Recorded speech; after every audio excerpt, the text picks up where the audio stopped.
আসসালামু আলাইকুম প্রিয় দর্শক, আজকে আমি নিজে খুব বেশি কিছু বলবো না।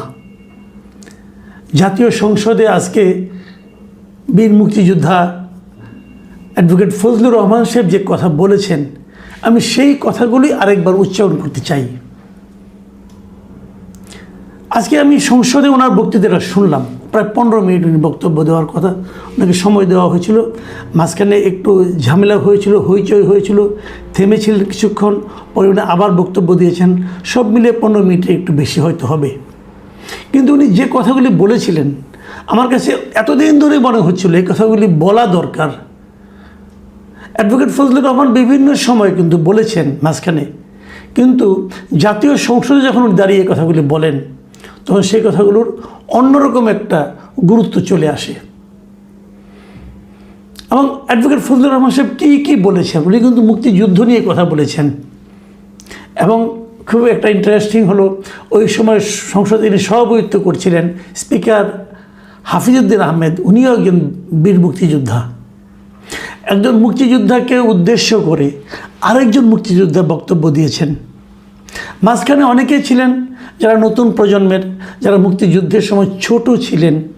ওনারা প্রায়ই বলেন আমরা ওই সময় ছোট ছিলেন, কিন্তু ওই সময়ে একটা পক্ষ যে চিন্তা করতো, যে কাজ করতো, সেই চিন্তা, সেই আদর্শকে এই ছোটরা আবার ধারণও করতেন। এই ধারণ করতে করতে এখন আবার প্রায় বৃদ্ধ হয়েছেন, তারাও ছিলেন সেখানে। ফজলুর রহমান সাহেবের বক্তব্যগুলো আমি একটু আপনাদেরকে দু একটা কথা শোনাতে চাই।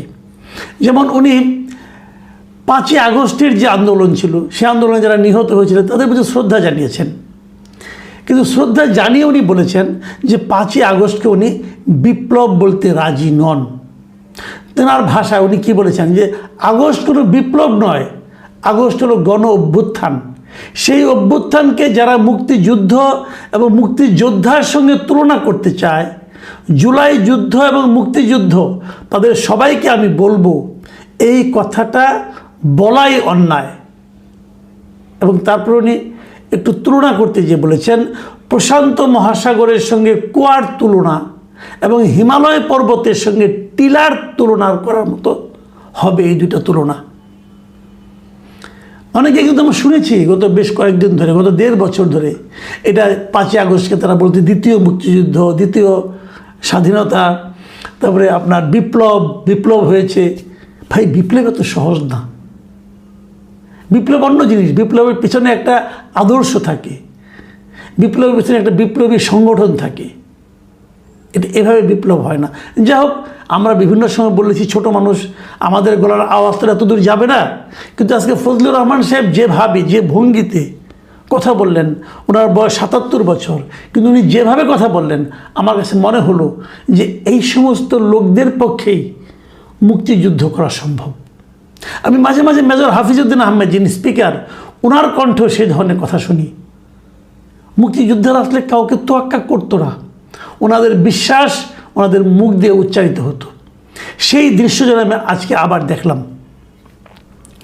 তিনি জামায়াত সম্পর্কে বলেছেন, জামায়াত ইলেকশনের আগে একটা ধারণা তৈরি করা হয়েছিল, একটা আওয়াজ তোলা হয়েছিল যে জামাত সংখ্যাগরিষ্ঠতা পেয়ে যাচ্ছে। কেউ বলেছিল জামাত নাকি 2/3 পেয়ে যাবে। তখন ওই ফজলুর রহমান সাহেব কিন্তু বারবার বলেছেন, আমার অনুষ্ঠানে অনেকবার বলেছেন, এবং সেই কথাটা উনি আবার উচ্চারণ করেছেন। তিনি বলছেন, আজকে যেটা বললেন আমি পড়ে শোনাচ্ছি আপনাদের, যে আমি হতভাগা ফজলুর রহমান বলেছিলাম জামাত জোট যদি মেজরিটি পায় তাহলে আমি বিষ খাবো। এই কথাটা বলেছি, কথা সত্য।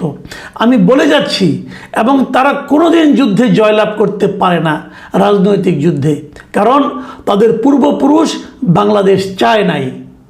এবং তিনি আরও বলেছেন, যতদিন রয়্যাল বেঙ্গল টাইগার থাকবে মুক্তিযোদ্ধা জিতবে, রাজাকার কোনো দিন এদেশে জয়লাভ করতে পারবে না, আমি চ্যালেঞ্জ দিয়ে গেলাম।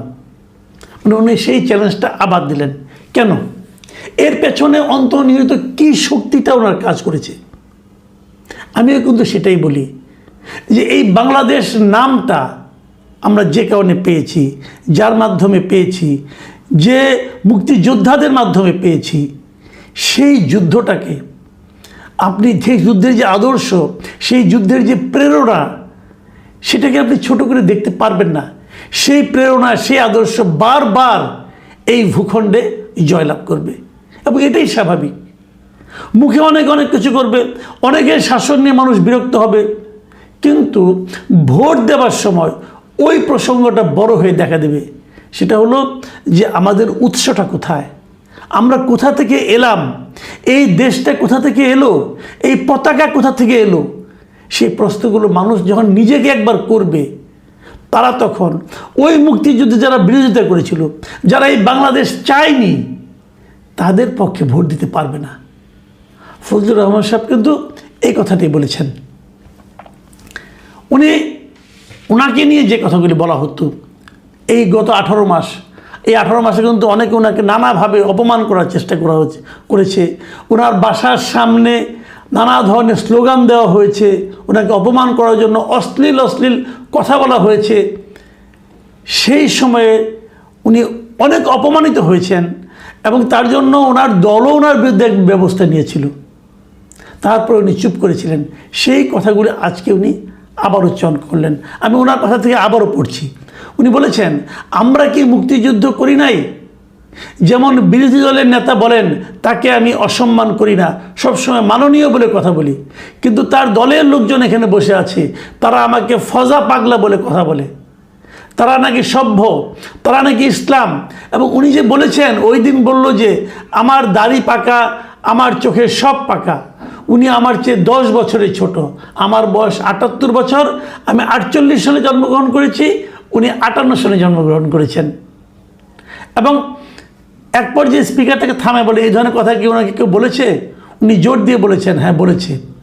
যা হোক, এবং উনি বিরোধী দলের নেতার একটা কথার ব্যাপারে উনি আপত্তি করেছেন, মানে ডক্টর শফিকুর রহমান, জামাতে যিনি আমির, তার সম্পর্কে উনি বলেছেন যে বিরোধী দলের নেতা, উনি মুক্তিযুদ্ধ পরিবারের লোক এবং উনি শহীদ পরিবারের লোক এবং উনি জামাত ইসলাম করেন। এটা ডাবল অপরাধ। মুক্তিযোদ্ধা পরিবারের লোক কেউ জামায়াত করতে পারে না, শহীদ পরিবারের লোক জামায়াত করলে ডাবল অপরাধ করেছেন। মানে ওনার বক্তব্যটা কিন্তু ক্লিয়ার যে যার কারণে আমি শহীদ হলাম, যে আমাকে হত্যা করলো, আমি যদি তার দল করি, তাহলে সেটাকে কিন্তু ভালো বলার কোনো সুযোগ নেই। যদিও এটা জামাতে ইসলামের উনি জবাব দিয়েছেন, সেই জবাবটা আমি পরে আসবো, পরে ওনার জবাবটা আমি বলবো। এবং এখানে আরেকটা কথা বলেছেন ফজলুর রহমান সাহেব, এটা আমার মানে খুবই ইন্টারেস্টিং মনে হচ্ছে। উনি বলেছেন যে আমাদের নেতা জিয়াউর রহমানকে পেলে এরা হত্যা করত 16ই ডিসেম্বরের আগে। এই কথাটা কিন্তু একটা নির্মম সত্য। ধরা যাক, হাইপোথেটিক্যালি ধরেন আপনি মুক্তিযুদ্ধ চলার সময় যদি জিয়াউর রহমান এই রাজাকারদের হাতে, আলবদরদের হাতে ধৃত হতেন, ধরা পড়তেন, আপনার কি মনে হয় জিয়াউর রহমানকে তারা ছেড়ে দিত? তা মেরে ফেলত। সেই কথাটা যদি ফজলুর রহমান সাহেব বলেন, এর অন্যায়টা কোথায় হলো? উনি এই জাতীয় সংসদের শোক প্রস্তাব নেওয়া হয়েছিল, সেটারও উনি একটু সমালোচনা করেছেন। উনি বলেছিলেন যারা যুদ্ধ অপরাধী ছিল তাদের ব্যাপারে যে শোক প্রস্তাব নেওয়া হয়েছে সংসদে, এটা একটা খুবই দুর্ভাগ্য। উনি এই শোক প্রস্তাবে যুদ্ধ অপরাধীদের ব্যাপারে শোক প্রস্তাব নেওয়াটা ভুল হয়েছে বলে উনি সংসদের সমালোচনা করেছেন। আরেকটা কথা, যে কথাটা ইদানিং কেউ বলে না এবং বলা জরুরি, আমি কিন্তু অনেকদিন আগে থেকে বলে আসছি, সেটা হলো উনি বলেছেন, আমি ওনার কথাগুলি পড়ে শোনাই। উনি বলেছেন পুলিশের ব্যাপারে যে ইনডেমনিটি দেওয়া হয়েছে, 5 আগস্টের পরে যে থানা লুট হয়েছে, পুলিশ হত্যা হয়েছে, তারা তো তখন যুদ্ধ করে নাই, তারা তো নিরপরাধ। এত অস্ত্রগুলো কোথায়? 5 আগস্টের পরে যে ঘটনাগুলো হয়েছে সেগুলো তো কোনো আইনে ইনডেমনিটি পাওয়ার কথা না, সেটার জন্য তদন্ত হওয়া উচিত। আমি জানি না ইনডেমনিটিতে 5 আগস্টের পরের ঘটনাও অন্তর্ভুক্ত হবে কি না, কিন্তু আমি নিজেও মনে করি এটা হওয়া উচিত নয়। আমি বলেছি যে মাঝখানে কিছুক্ষণ গণ্ডগোল হয়েছিল, তাকে বক্তব্য দেওয়ার থেকে বিরত রাখার জন্য নানা রকম কথাবার্তা হয়েছিল, হইচই হয়েছিল, বিরোধী দলের সদস্যরা চিৎকার চেঁচামেচি করেছেন। তখন একটা কথা কিন্তু স্পিকার বলেছেন, সেই কথাটাও আমি মনে করি আপনাদের আমি বলবো, কিন্তু তার আগে আমি বরং শফিকুর রহমান সাহেব কী বলেছেন, জবাবটা দিয়েছেন, সেটা আমি একটু উল্লেখ করব।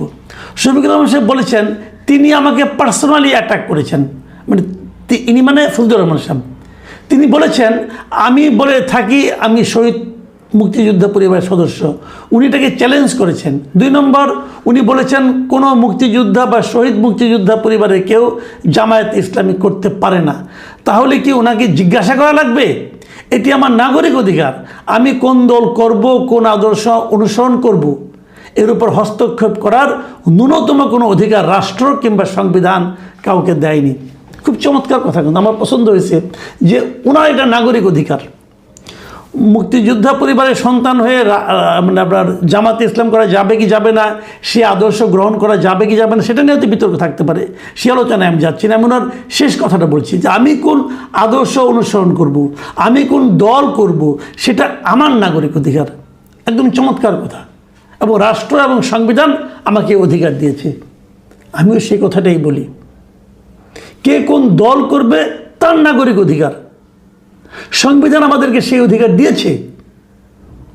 সংবিধান মানুষকে বাক স্বাধীনতা দিয়েছে, সংবিধান মানুষকে দল করার স্বাধীনতা দিয়েছে। তাহলে ভাই আওয়ামী লীগকে নিষিদ্ধ করছেন কেন? আওয়ামী লীগের রাজনীতি নিষিদ্ধ করছেন কেন? ঠিক আছে, আওয়ামী লীগের বিচার করবেন, করেন বিচার, কিন্তু বিচার শেষ হওয়ার আগ পর্যন্ত আওয়ামী লীগ কোনো রাজনৈতিক কর্মকাণ্ড চালাতে পারবে না। এটা আপনি নিষিদ্ধ করছেন, সংবিধান লঙ্ঘন হচ্ছে না? তখন লঙ্ঘন হচ্ছে না ভাই? আমি জামাতকেও প্রশ্ন করছি, কারণ আপনারাই এটা উদ্যোগ ছিলেন। অন্তর্বর্তীকালীন সরকারের আমলে আপনারাই প্রথম এটাকে নিষিদ্ধ করার জন্য মাঠে নেমেছিলেন, আপনাদের অনুসারী এই এনসিপি ছেলে মেয়েদের নিয়ে। কেন সংবিধান লঙ্ঘন হয় নাই? একজন লোকের অধিকার আওয়ামী লীগ করবে, সে আওয়ামী লীগের আদর্শকে অনুসরণ করতে চায়, কেন দিবেন না? আমি জানি না এই সমস্ত প্রশ্নের কোনো উত্তর আছে কিনা। আমি স্পিকারের বক্তব্যটা শেষ করতে চাই। যখন ওই হইচইগুলি হচ্ছিল, স্পিকার একটা কথা বলেছেন যে মাননীয় সদস্যবৃন্দ, সারা জাতি দেখছে, লাইভ টেলিকাস্ট হচ্ছে। আমি প্রতিদিনই বলি যে রুলস অফ প্রসিডিউর বইটা একটু পড়েন। যদি এই সংসদ বিধি মোতাবেক পরিচালিত না হয়, এটি আর জাতীয় সংসদ থাকবে না। এবং তিনি আরও বলেছেন কি, যে প্রত্যেকেরই বাক স্বাধীনতা আছে। যদি সরকারি দলের কোনো সদস্যের বক্তব্যে আপনাদের আপত্তি থাকে, আপনারা এরপরে তার বিরুদ্ধে যুক্তি খণ্ডন করুন, কিন্তু শিশুরাও লজ্জা পাবে এই ধরনের আচরণে। আমি স্পিকারের কথাকে সাধুবাদ জানাই। আসলেই সংসদ টেলিভিশনে না ধারাবাহিকভাবে সবাই দেখতে পারে, আমিও মাঝে মাঝে দেখি। আমার বাসায় কোনো শিশু নেই, কিন্তু আমি বলতে পারবো না শিশুরা কী করে। তবে আমি নিজে মাঝে মাঝে কিন্তু ওনাদের আনাড়িপনা দেখে, ওনাদের অসহিষ্ণুতা দেখে মাঝে মাঝে আমিও লজ্জা পাই। আর যদি শিশুরাও লজ্জা পায়, তাহলে তো আমাদের ভবিষ্যৎ প্রজন্মের কাছে আপনাদের অবস্থানটা কী দাঁড়াবে একবার ভেবে দেখবেন। প্রিয় দর্শক, আমি আজ বেশি কিছু বললাম না, খালি এটুকুই বললাম যে আমরা আগামীতে একটা ঐক্যবদ্ধ গণতান্ত্রিক বাংলাদেশ দেখতে চাই। সেই দেখার পথে আমরা কতটুকু অগ্রসর হচ্ছি সেটা নিয়ে আপনারা ভাববেন। আল্লাহ হাফেজ।